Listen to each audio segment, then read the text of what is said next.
Tanto prevalece la salud sobre los bienes externos, será más feliz un mendigo sano que un rey enfermo. Hola a todos, bienvenidos a los foros de Inspira Más Motiva, donde queremos darte tips como deportista para que los puedas poner en práctica y puedas mejorar tu rendimiento. Hoy tenemos una invitada de lujo, tenemos a Shirley Vega, quien es fisioterapeuta y masoterapeuta especializada en deportistas de alto rendimiento. Shirley, bienvenida. Muchas gracias, Jorge. Y fuera de eso es nuestra fisio y masoterapeuta de cabecera. Bueno, Shirley, yo creo que hay muchas cosas que le podemos contar a los deportistas de Corre Mi Tierra y a nuestra comunidad de cómo deben evitar lesionarse o cómo se deben preparar para tener mejor rendimiento con todo lo que implican y con todo lo que implica tener los músculos preparados. Muy bien, Jorge, muchas gracias primero por la invitación. Es un placer y un gusto estar aquí con ustedes. El tema de cómo prevengo una lesión, eso es multifactorial, ¿sí? No solo desde cómo me preparo físicamente, cómo me entreno, cómo me cuido, cómo protejo mi ámbito social, personal, ¿cierto? Todo esto se da uno cuenta que influye demasiado. Yo sé que ustedes le han parado muchas bolas a este tema y sé que no solo les importa el rendimiento, sino el rendimiento asociado a la psicología, a factores nutricionales, ¿cierto? Y demás componentes que están alrededor del prevenir lesiones. Entonces, hablando desde lo que me compete como fisioterapeuta, encontré un metaanálisis que es de los mejores estudios que hay, donde evalúan todos los estudios que hay alrededor del mundo en diferentes páginas muy experimentadas y encuentran que evalúan, no sé, estudios que vayan correlacionados al estiramiento. Entonces, si estiro, facilito o disminuyo el riesgo de lesionarme. El metaanálisis dice que no, o sea, ni facilita ni mejoras. Lo que haces con el estiramiento estático y pasivo y que realmente veníamos conociendo desde hace muchos años es más un efecto de bienestar y de placer, ¿cierto? Pero es momentáneo, no perdura en el tiempo y tampoco te aumenta los rangos de movimiento. El entrenamiento de fuerza fue, de entre todos los estudios, el que más favorece la prevención de lesiones. Sin embargo, no es el único. ¿Por qué? Porque el entrenamiento de fuerza no es quien más peso levante, sino quien mejor lo haga con la dosis mínima, ¿sí? A veces nos vamos para un gimnasio y empezamos a entrenar todos las mismas 15 repeticiones, las mismas 4 o 5 series. Y resulta que hoy en día hay plataformas y hay profesionales que se encargan de medirte. Y esa medición es lo único que puedes evaluar de tu rendimiento y de tu proceso. Si nunca te has evaluado, realmente no sabes qué tan fuerte te estás volviendo. Me encanta eso que estás diciendo porque digamos que esa es la primera base para no lesionarse. Y es, evalúate primero, o sea, entiende bien dónde estás. Finalmente, todos los deportistas tenemos debilidades y fortalezas en nuestro cuerpo, en nuestros músculos. Y muchas veces, yo lo he contado muchas veces, yo estoy operado del glúteo izquierdo de un tumor y mi cuerpo compensa muchas veces el movimiento en ese lado y se me lesiona más el lado izquierdo. Entonces, hasta que no aprendí dónde estaba parado yo, no dejé de lesionarme. Me encanta. Lo segundo que estabas diciendo, el tema de estiramiento. Hace unos años, llevamos muchos años donde la gente dice el entrenamiento no es negociable y nosotros decíamos el estiramiento no es negociable y nosotros a boca llena decíamos no es negociable. Pero en redes sociales aparecieron unos fisioterapeutas chilenos que nos decían, oiga, no solo si es negociable, sino que el estiramiento no es necesario. Estoy diciendo una locura y puede sonar a una herejía para muchas personas, pero me mandaron el link del análisis y decía eso que tú estabas diciendo, Shirley. Es, no hay una evidencia que demuestre que el estiramiento sea la causa fundamental para no lesionarse. Ahora, le preguntaba yo a un médico, Shirley, ¿qué pasaba entonces con esa teoría del estiramiento? Y decía, no, al final si estiran, también va a ser mejor para su vida a futuro, en longevidad. Pero ¿cómo es ese tema del estiramiento que tú nos estabas mencionando ahora? Bueno, el estiramiento es, hoy en día estamos tratando de cambiar ese paradigma y nos estamos devolviendo a nuestros primates. Entonces, viendo la historia, digamos que ellos para cazar, ni antes ni después de ir a cazar, estiraban, como nosotros lo hacíamos, como todavía hoy en día se sigue haciendo, no. Ni un animal ni siquiera, o sea, cualquier otra especie, si uno lo ve en Animal Planet, eso no pasa, ¿sí? Normalmente, pues uno sí, para despertarse, al levantarse, uno lo que hace sí es como estirarse, pero es prepararse para el movimiento, no es quedarme 20, 30 segundos, ese estiramiento ya no. ¿Por qué? Si bien durante la práctica deportiva, hablemos más que todo al final de la práctica deportiva, el músculo, si no se ha entrenado bien, va a generar un músculo tenso. Y un músculo tenso frecuentemente es un músculo débil, ¿sí? Porque no se preparó. Y un músculo débil lo que refleja es que haz de cuenta que tienes una cuerda y en el centro tienes un nudito, haciendo que es el músculo tenso, y yo lo cojo de las extremidades y cada que lo jalo de las extremidades simulando un estiramiento voy a apretar más ese músculo. Entonces hoy en día no se hace eso, sino que al final de esa práctica voy a hacer unos ejercicios pero más de movilidad, ¿sí? Y es una movilidad no la que te enseñan de 5 repeticiones, 1, 2, 3, no, sino de verdad de moverse activando músculos agonistas y antagonistas, pero para esto sí es importante también tener un profesional que te explique, que te enseñe a moverte. ¿Y qué es un músculo antagonista? Ajá. ¿Cuál Es es la decir, definición? agonista es el músculo que está haciendo la acción, es decir, si yo extiendo mi rodilla, un músculo agonista, en este caso el extensor de la rodilla va a ser mi cuádriceps, y el antagonista es el que se antepone al movimiento como el isquiotibial, ¿cierto? Entonces, esa es como la relación. Yo no debo fortalecer simplemente, obviamente, pues, tren inferior, pero no solo la cara anterior, sino posterior, lateral, interna. O sea, pero tienen que estar en equilibrio. Y para saber que está en equilibrio, pues debo hacerme una evaluación. Es que todo eso que estás diciendo es fundamental porque he encontrado que cuando uno se hace una evaluación muchas veces los músculos están completamente desequilibrados en tamaño, en fuerza, pero aquí la recomendación de Shirley es siempre acompáñate de un especialista. Sí, ahora hablemos de los masajes. ¿Qué tipos de masajes son buenos para un deportista? Y la pregunta del millón, ¿es bueno hacerse un masaje antes de una carrera o no? Bueno, ese antes es dependiendo del tiempo, es decir, si la carrera es a las 6 de la mañana y yo pretendo hacerlo a las 5 de la mañana, como pasa a veces en el evento, que ven las camillas y todos se emocionan porque se quieren hacer el masaje antes de correr, pues no es lo indicado es prepararse muy bien mediante un calentamiento muy bien dirigido y ya, correr, listo. Pero si yo me lo hago un día antes, 2 días antes, también depende del profesional, porque el profesional conoce a su deportista.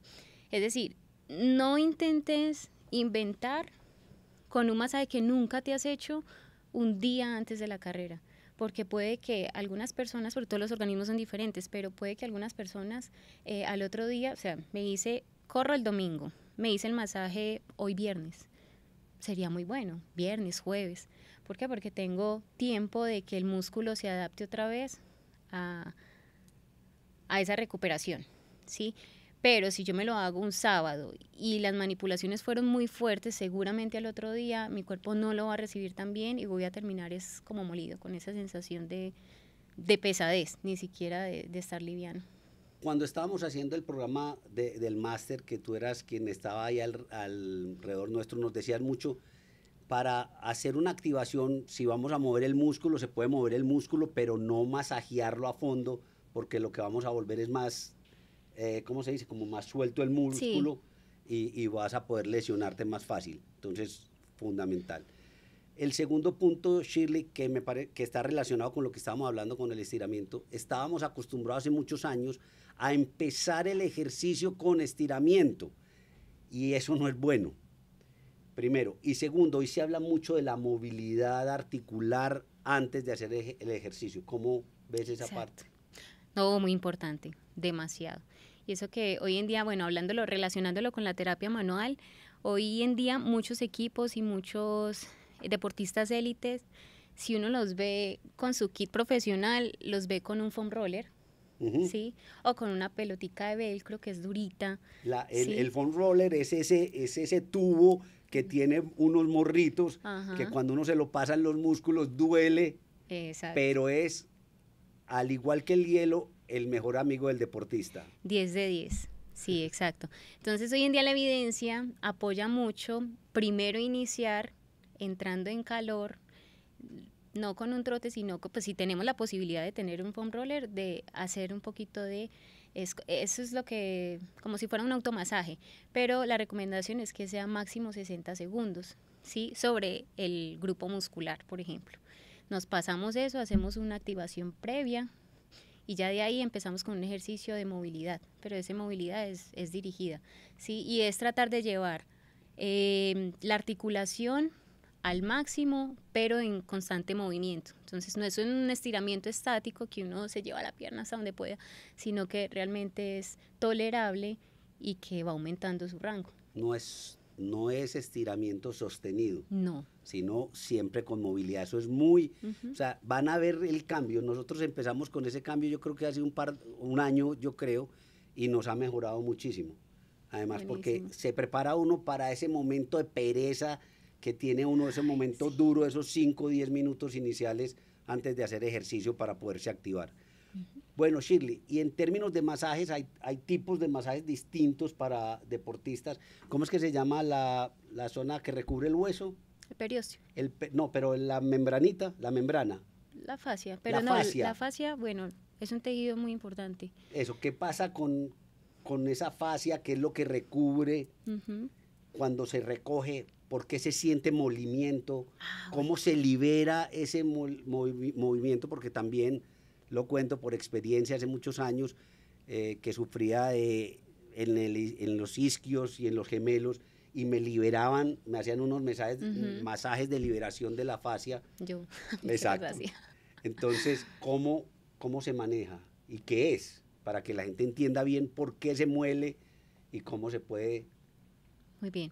La fascia es un tejido, es como si fuera un órgano más, porque realmente envuelve todos los tejidos de nuestro cuerpo, o sea, no solo el hueso, no solo los músculos, sino cada órgano, ¿sí? Nuestras vísceras también. Entonces, ahí va también en la ciencia y en la evidencia, dice que, por ejemplo, el estiramiento, cuando es así estático, cuando hay un músculo tenso y el estiramiento es estático, lo que hacemos es disminuirle esa capacidad a la fascia de ser un poquito más flexible. Entonces, a veces puede romperse esa fascia. La fascia la tenemos superficial, profunda y más profunda, ¿sí? Y es un tejido que no es, o sea, que no se nutre fácilmente, ¿sí? Porque no carece de nutrición, pero sí los músculos alrededor. Entonces, hay unas técnicas que hoy en día hacemos de, entre comillas, liberación miofacial, ya el término va cambiando, pero lo que se hace es generar una inducción por medio de la terapia manual y algunas otras herramientas, como hoy en día vemos, que no solo existe la terapia manual, sino también la punción seca, que hoy en día es de la evidencia que más resalta. La punción seca, la liberación con instrumentos metálicos, que hay que saberlos usar para no dañar tampoco el tejido, ¿sí? Eso se recomiendan no sé, pasadas 2 semanas después de una carrera importante, ¿cierto? Después de ese compromiso que uno tiene consigo mismo, esa sí se recomienda, porque hay algo que aparece y es un trastorno muscular que es el DOMS, y es dolor muscular de origen tardío, ¿sí? Y es esa fatiga, ese molimiento con el que uno queda, ese cansancio, que se identifica porque uno siente que el músculo en su longitud está un poquito inflamado, duele estando uno en reposo, y no solo aparece a las 24 horas, sino a las 48 y 72 horas. Y uno dice, ¿pero qué me pasó? Yo estoy enfermo, ¿sí? ¿Y cómo diferencio ese DOMS de verdad de un desgarro o de una contractura muscular? Entonces, ese DOMS, ese dolorcito debería pasarte a la semana. Y es más general, no es como en una zona específica. Entonces, por eso casi no recomendamos el masaje cuando la persona se siente tan tallada, digámoslo así, no lo recomendamos esa misma semana, sino a la siguiente, porque el músculo, a ver, muchos también pretendemos disminuir la inflamación con muchas cosas, y realmente la inflamación es importante para que el músculo se recupere, ¿sí? Entonces también ese es otro paradigma que estamos tratando de cambiar, porque se nos inflama algo y queremos quitarlo ya, pero realmente necesitamos esas sustancias que se segregan en esa inflamación para que el cuerpo y el tejido se recupere. ¿Cómo diferenciar o cómo autoconocer o cómo darnos cuenta de esos síntomas o de esas señales que, ojo, que nos vamos a lesionar, que nos vamos a contracturar, que los músculos están tensos en medio de la carrera? ¿O qué tengo que hacer? Porque vimos el año pasado en una de estas carreras de las majors, pues de las más importantes carreras del mundo, un atleta que ganó y paró en medio de la carrera a hacer como un estiramiento del cuádriceps porque tenía mucho dolor. Sí. ¿Qué hacer en esos casos? Bueno, es importante reconocerse y saber cuándo uno se siente incómodo y cuándo no. Sí, la incomodidad no es más que ese estado, como hoy en día lo llamamos también dolor, y el dolor es bueno, es necesario para también nosotros también alertarnos y poner en marcha una recuperación, pero muchos queremos recuperarnos para movernos cuando necesitamos es movernos para sentirnos mejor, ¿sí? Y no es que tantas cosas yo haga moviéndome, sino cómo las estoy haciendo. Entonces, si yo tengo un dolor, debo conocer qué estrategias utilizar para no sentirlo y para moverme mejor y ser más eficiente. Durante la carrera hay varios signos y uno de ellos es, pues, aparte del dolor, es empezar a sentir que mis rangos de movimiento no están completos. Si bien yo no voy con rangos amplios, ¿cierto? Pero que yo vea que está disminuyendo, aparte de que me duele y me está disminuyendo la movilidad, ahí es donde yo digo, tengo que parar o tengo que disminuir la intensidad. ¿Sí? Porque probablemente o se esté generando una contractura muy fuerte y esa contractura, si sigues, si continúas, te puede llegar a un desgarro muscular, y un desgarro muscular te deja por fuera fácilmente 8 semanas. Entonces es aprender a conocerse y saber que no es solo la preparación física, sino la hidratación, que es tan importante en estos casos. Ahora, hay deportistas que ya uno se conoce y uno dice, uy, me está queriendo dar un calambre. Paro, sí, es que tengo que parar, si no me rompo más adelante. Entonces, paro, hago un poquito de el estiramiento, bueno, ahora también, el estiramiento frente a un calambre, lo que uno debería hacer es primero palpar la zona, apretarla y de ahí irla moviendo. Listo. O sea, no coger y estirar el pie de una, que es lo típico, o llevar la pierna hacia atrás de una, sino que es una reacción que uno tiene inmediata, sino tratar de generar compresión y ya de ahí lentamente ir, listo, porque si no volvemos a lo mismo, se va formando el nudo, y llego y estiro y puedo romperlo, claro. ¿Sí?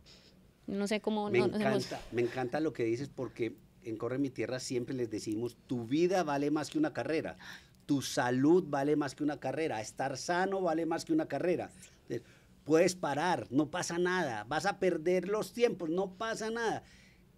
¿Qué significa? Que pierdas un tiempo o unos minutos a que quedes por fuera 8 semanas sin poder hacer ejercicio. Y muchas veces con secuelas de esa lesión. Entonces, tenlo en cuenta, es muy importante cuidarnos.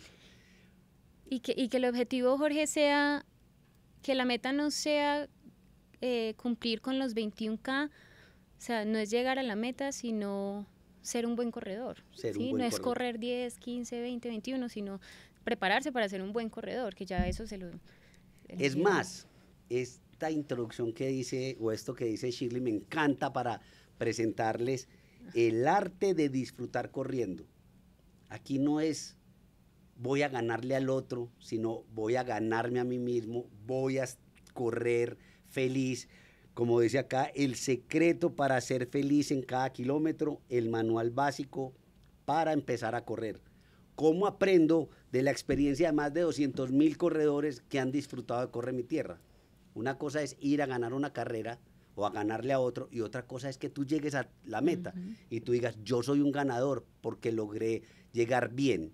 Puedo llegar molido, puedo llegar cansado, pero no lesionado. Ahora, ¿te lesionaste por alguna otra razón? No pasa nada, hay que cuidarnos y hay que hacer el proceso paso a paso. Ahora les voy a dar una recomendación que sale en este libro. Nos la dio una fisioterapeuta que trabajaba con deportistas en Estados Unidos. Después, no hay evidencia científica, lo aclaro. Después de hacer ejercicio, tomen agua con gas. El agua carbonatada, según esta información que ella nos dio, y lo llevamos haciendo más de 2 años, Cristi y yo, tomamos agua con gas. El agua carbonatada hace que el molimiento del otro día sea menor. Ahí les dejo esa dato perla. Curioso. Sí, dato curioso. Shirley, Bueno. gracias por acompañarnos. Para nosotros un honor siempre contar contigo y sobre todo con unos aspectos básicos para que el deportista se cuide. Un resumen que tú le darías unas recomendaciones a los deportistas directamente a ellos. Un resumen, bueno, primero que asistan a los diferentes profesionales, de verdad, del área de la salud, que todos estamos en pro de cuidarlos, ¿sí? Segundo, que ahí escuché una frase ayer que decía que tanto prevalece la salud sobre un bien externo que será más feliz un mendigo sano que un rey enfermo. Entonces fue muy bonito y me acordé de lo que acabaste de decir. Lo dijo un filósofo, pues. Vuélvelo no a lo decir, digo por yo. favor, volvámosela a decir fuerte. Dice, tanto prevalece la salud sobre los bienes externos, será más feliz un mendigo sano que un rey enfermo. Esa es. Yo cerraría con esa frase. Me fascinó. Shirley, mil gracias por acompañarnos. Gracias a ustedes por estar en los foros de inspiración y motivación para que puedas disfrutar corriendo y para que podamos estar durante muchos años disfrutando del deporte y la vida saludable, siempre en un ambiente familiar como lo es Corre Mi Tierra. ¿Qué ibas a decir?